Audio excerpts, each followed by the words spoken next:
Well, let's speak now to Mandu Reid, who's the leader of the Women's Equality Party, and she was at the Buckingham Palace reception and witnessed the incident. So, Mandu Reid, thanks so much for talking to us this afternoon. So you were there. Tell us what you saw. Yeah, we arrived at the reception and were ushered into the main room where the reception was taking place. Myself, Ngozi, and another campaigner were standing together, three of us, black women. We were approached by a member of the royal household who came over, began the usual small talk. Very quickly, she zoomed in on Ngozi and asked her where she was from. Ngozi said she was from Sister Space, which is the organization she leads. But what followed was almost an interrogation. There was question after question about where she was really from, where her people came from, what her nationality was. And Ngozi said, I'm British. I was born in the UK, but that wasn't enough for this person. This person really wanted to extract some other information about her heritage, her African heritage. And it was really uncomfortable. In the end, it was a prolonged encounter over several minutes. And in the end, it left, all of us feeling like perhaps we didn't belong at the event. Perhaps we weren't truly welcome.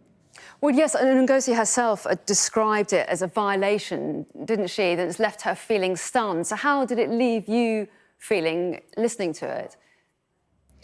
I also felt stunned. I didn't know how to respond. I found myself thinking, for sure, if Ngozi was a white woman, there's no way that line of questioning would have taken place.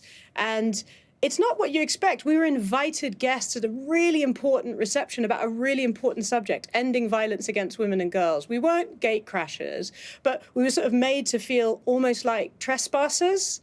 And it really took the shine off what should have been an important event to celebrate people doing work that really makes a difference in the world and raising awareness about a crucial issue. But instead, at least for the three of us who were there in that encounter, we were left wondering if actually we were kind of wanted or welcomed. Well, yes, and just in the last few hours, Buckingham Palace have put out a statement, haven't they? And they've said that the member of staff concerned has stepped aside and has offered her profound apologies. They also go on, the Palace, to say that they take the incident extremely seriously. They've described the comments as unacceptable and deeply regrettable. Are you reassured at all by that reaction?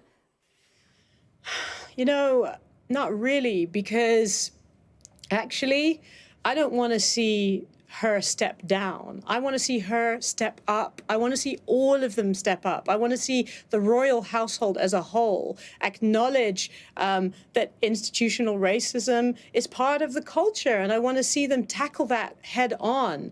I think zooming in on this one individual doesn't really bring any comfort. It reminds me of the whole bad apples narrative. It reminds me of the whole, okay, let's treat this as an isolated incident and move on from it approach to dealing with these issues. And I think what's needed is something bigger, something more substantive, and something that really meets the scale of how these incidents play out, what they represent and what they mean for people in this country, like myself, like Ngozi, who do belong here, who are British, but aren't necessarily received as such.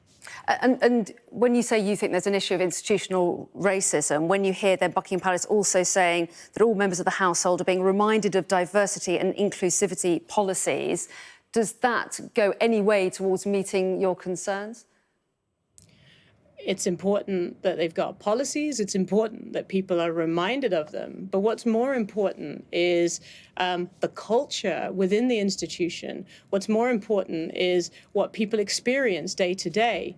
We have heard Meghan Markle's accounts, her and Harry's accounts of some of the things they were on the receiving end of. The experience we had yesterday, in a way validated those. And it was just one afternoon reception. We weren't having to experience that day in, day out. So sure, policies are important, but what's more important is leadership. What's more important is acknowledging the breadth and depth of work that needs to be done. And I think Ngozi herself and her organization have a lot of experience to offer here. They do cultural competence training for the Met Police, for example, to help them understand how better to deal with black women who are survivors of domestic abuse. I think the royal household need to acknowledge that perhaps introducing that sort of training would be a meaningful first step towards taking their institution, their organization on a journey to handling these kind of things a whole lot better.